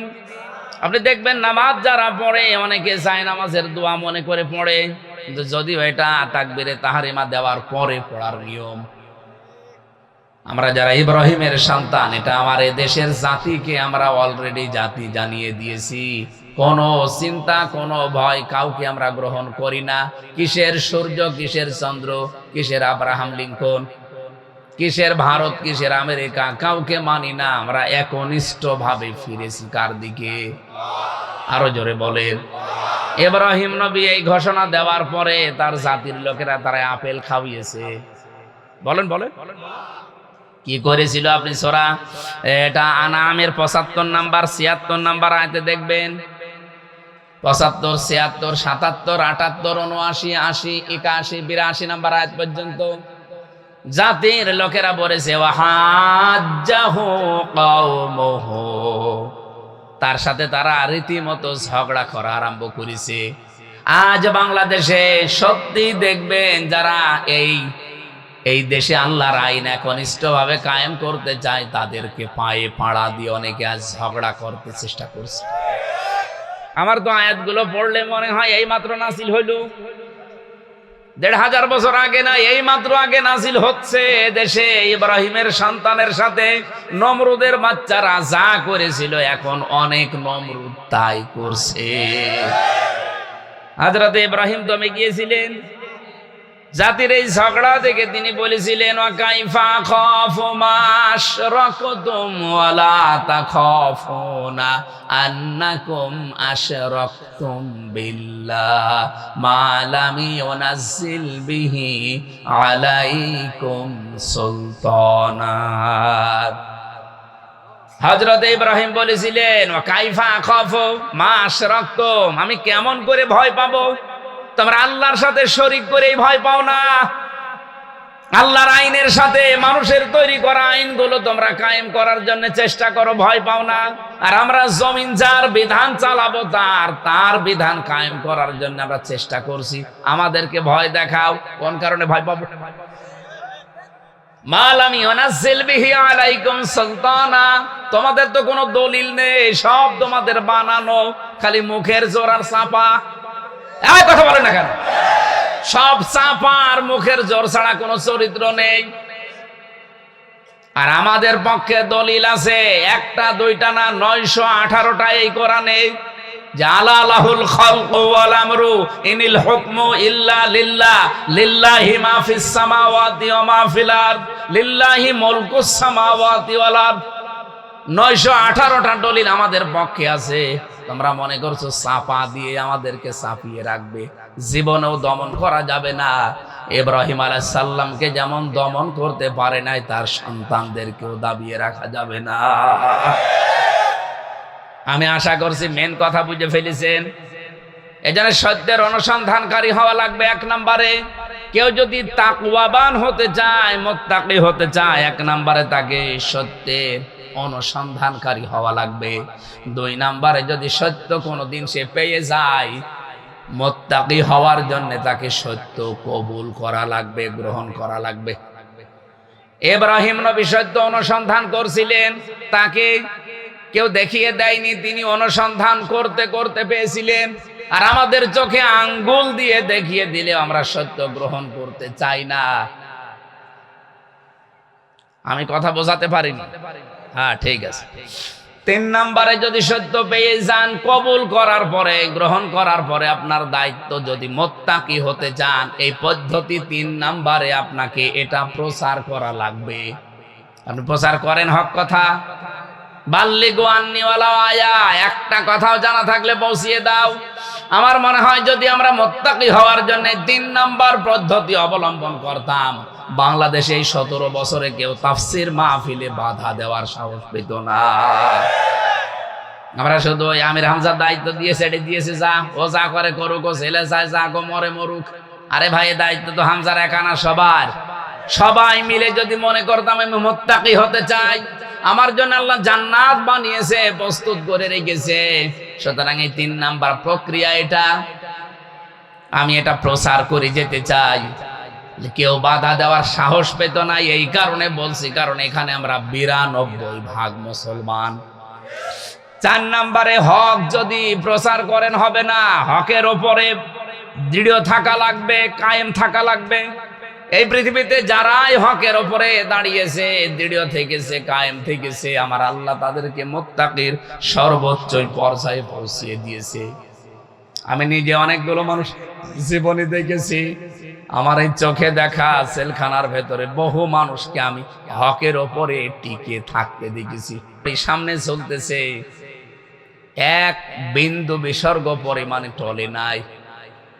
শহীদ মীর কাশেম আলী রহমতুল্লাহ আলাইহি 3 ঘন্টা পরে যার ফাঁসি হবে, এই লোকটা 3 ঘন্টা পরে ফাঁসি, ফাঁসির 2 ঘন্টা আগে উনি 2 ঘন্টা ঘুমিয়েছেন। হকের উপরে টিকে না থাকলে এটা জীবনও সম্ভব না। এই তথ্যটা পাবেন সূরা সেজদা, হামিম সেজদার 30 নম্বর আয়াতে। ইন্নাল্লাযীনা ক্বালু রাব্বুনাল্লাহু সুম্মা ইসতাকামু তাতানাজ্জালু আলাইহিমুল মালাইকা কোন মানুষ যখন বলে আমার রব আল্লাহ, এর উপরে টিকে থাকে, আল্লাহ তখন ছেড়ে দেয় না, ফেরেশতা পাঠিয়ে দেয়। একজন দুইজন না, মালাইকা বহু ফেরেশতা পাঠায়। ফেরেশতারা এসে বলে আল্লাহ তাখাফু ওয়ালা তাহজানু, কোনো ভয় নেই, কোনো চিন্তা নেই। ওয়াবশিরু বিল জান্নাহ, ওই জান্নাতের সুসংবাদ গ্রহণ করেন। আল্লাতী কুনতুম তুআদুন, যার ওয়াদা আল্লাহ তোমাদের সাথে করেছেন। বলেন সুবহানাল্লাহ। যে কারারক্ষী তাকে পাহারা দিত কুতুবউদ্দিন, আমারও পাহারা দিত ওই লোকটা। আমারে বলছিল হামজা ভাই, আমার আজ পর্যন্ত মাথায় ধরে নাই 3 ঘন্টা পরে যে লোকটার ফাঁসি, সে 2 ঘন্টা ঘুমাইলো কি করে। আমি ওনারে ওই দিন বলেছিলাম কুতুব ভাই আপনার মাথায় ধরবে না, আমার মাথায় ধরেছে। সূরা হামিম সেজদা আমারে আগেই জানিয়েছে। সত্যি যদি কোনো মানুষ টিকে থাকতে পারে হকের উপরে, ওকে আল্লাহ ফেরেশতা নাযিল করে হলেও সাহায্য করবে। এটা কি করেছে নাকি সামনেও করতে পারে? 5 নম্বরে হকের উপরে তাকে হক কায়েম করা লাগবে। হক যদি আপনি পেয়ে যান, শুধু নিজে দৃঢ় থাকবেন হবে না, হককে কি করে কায়েম করা যায় জমিনে, এই সত্যকে, এই চেষ্টা আপনার থাকা লাগবে। এই তথ্যটা সূরা শুরার 13 নম্বর আয়াতে আছে। 6 নম্বরে শুধু কায়েম করলেই হবে না, যদি হক একবার কায়েম হয়ে যায়, এটা কিভাবে টিকে থাকে সেই জন্য চেষ্টা করা লাগবে। পদ্ধতি বললাম কয়টা? বলেন বলেন। এই 6টা পদ্ধতি হচ্ছে মুত্তাকি হওয়ার। আল্লাহ নিজে জানিয়েছেন, পুরা কোরআন থেকে বলছি, যাদের জন্য আল্লাহ বানিয়েছেন, জান্নাত প্রস্তুত করে রেখেছেন, তার ক্ষমা, এই মানুষগুলো এই পদ্ধতিতে যদি যেতে পারে, সে আল্লাহর দৃষ্টিতে মুত্তাকি হবে। তার জন্য জান্নাত আল্লাহ বাগান প্রস্তুত করে রেখেছেন। বলেন সুবহানাল্লাহ। নিজের স্ত্রী বাদ দিয়ে অন্যের প্রতি যাদের আকর্ষণ, পরকীয়া প্রেমে যারা লিপ্ত, এরকম মানুষ দেশে নেই? তাদের জন্য একটা ঔষধ আছে কোরআনে কারিমে। সূরা নূরের 30-31 নম্বর আয়াত। বললেন সুবহানাল্লাহ বলছে। ঘুম এসেছিলেন, তাও ভালো। বললেন মুমিনিনা ইয়াগুদ্দু মিন আবসারিহিম ওয়া ইয়াহফাযু ফুরুজাহুম যালিকা আযকা লাহুম ইন্নাল্লাহা খাবীরুম বিমা ইয়াসনাউন। এই আয়াতটা তাফসীর সহ পড়বে। কোন মানুষের যদি এই রোগ থাকে যে বিয়ের পরে পরে নিজের বউ 1 বছর 2 বছর ভালো লাগতো, এখন আর ভালো লাগে না, অন্যের বউ দেখলে কেমন যেন ভালো ভালো লাগে, এরকম মানুষ নেই? এটা একটা রোগ। এই রোগের ঔষধ আল্লাহ দিয়েছেন 2টা। কয়টা?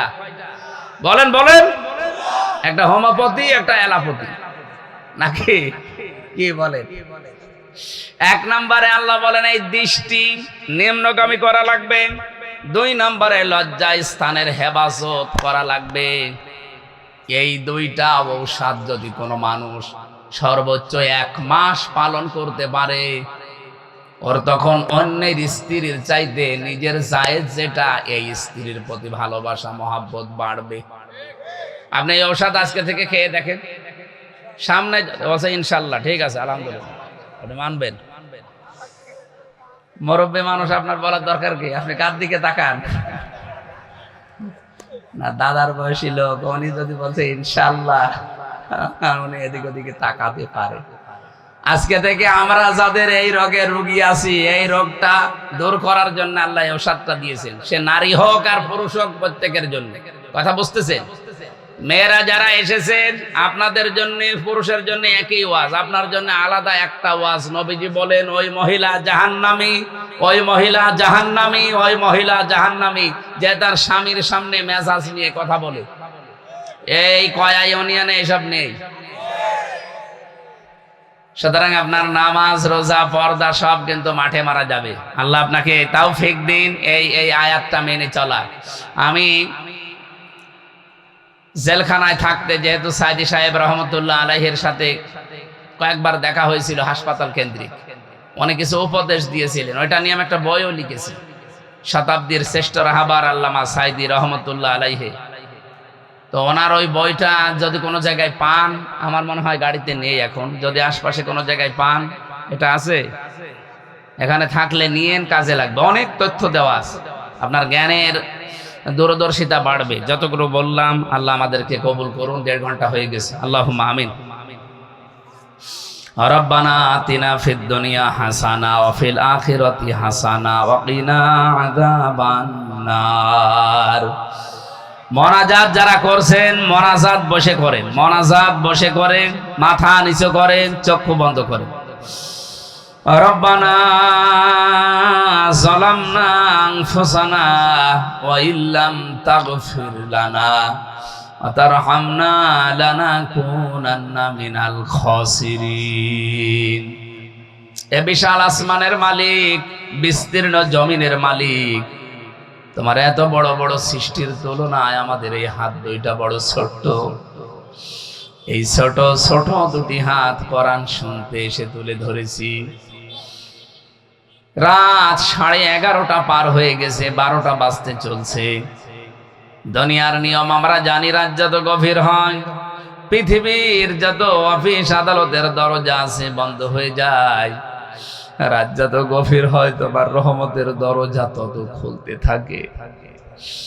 রব্বুল আলামিন, সারা জীবন যত অপরাধ করেছি এগুলো যদি শরীরে লেখা থাকতো মানুষ আমাদেরকে কুকুরের মতো ঘৃণা করে তাড়িয়ে দিত।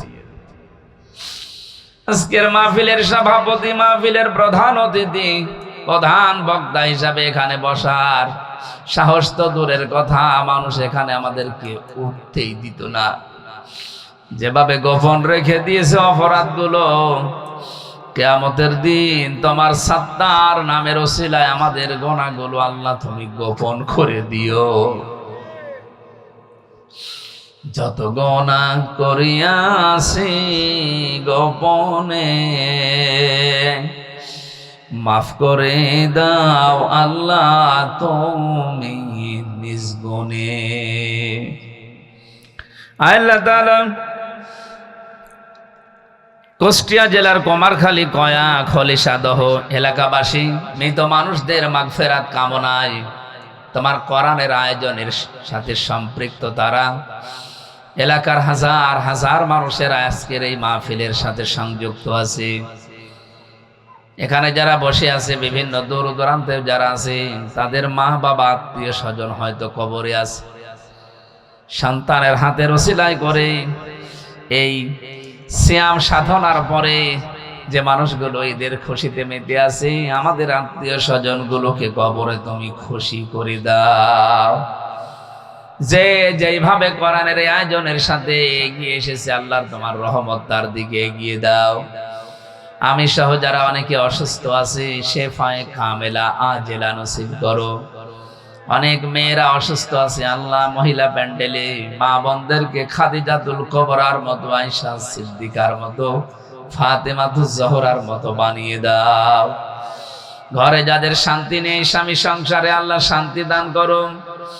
রব্বানা হাবলানা মিন আজওয়াজিনা ওয়া যুররিয়াতিনা কুররাতা আ'য়ুনি ওয়াজআলনা লিল মুত্তাকিনা ইমামা। রব্বুল আলামিন, প্রশাসনের যে ভাইগুলো আজকে দায়িত্ব পালন করেছে, নিজেদের বাবা মা আত্মীয় স্বজন ছেড়ে যারা বাংলার বিভিন্ন প্রান্তে জনগণের জান মাল ইজ্জত আবরু হেফাজতের দায়িত্বে থাকে, আল্লাহ তুমি তাদেরও পাহারাদার হয়ে যাও। তাদের মা বাবা আত্মীয় স্বজন যারা দূর জায়গায় আছে তাদের হামেও নাসির হয়ে যাও। বাংলার প্রশাসনের উপরে তোমার রহমত নাসিল করো।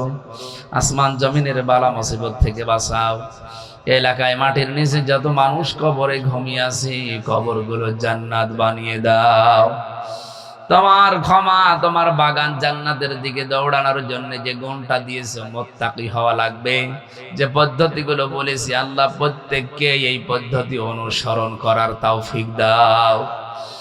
যে বিশাল দায়িত্ব আমাদের মাথার উপরে আল্লাহ তুমি চাপিয়ে দিয়েছো, সততার সাথে ইখলাস নিয়ে জনগণের এই দায়িত্ব আমানত যেন পালন করতে পারি সুযোগ করে দাও।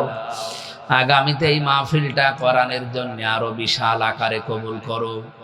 যারা স্বেচ্ছাসেবকের দায়িত্ব পালন করেছে, যেই মা তাদেরকে পেটে নিয়েছে, মায়ের পেট ধন্য বানিয়ে দাও। রব্বুল আলামিন, যার মাধ্যমে এসেছি মাওলানা হাফিজুর রহমান জিহাদি, মাওলানা রাকিবুল ইসলাম সহ যত আলেম ওলামা এখানে দায়িত্ব পালন করেছে, আজকে প্রধান অতিথি জনাব শেখ সাদি সাহেব সহ বিশেষ অতিথিবৃন্দ, বিশেষ করে সম্মানিত সভাপতি মাসুদুল হক ভাই সহ কত মানুষ আমিন আমিন করছে। আল্লাহ প্রত্যেকের নেক মকসুদকে পূরণ করে দাও। বারাকাল্লাহু লানা ওয়া লাকুম ফিল কোরআনিল আযীম। মরণ আসলেই যেন পড়তে পারি লা ইলাহা ইল্লাল্লাহু মুহাম্মাদুর রাসূলুল্লাহ। আসসালামু আলাইকুম।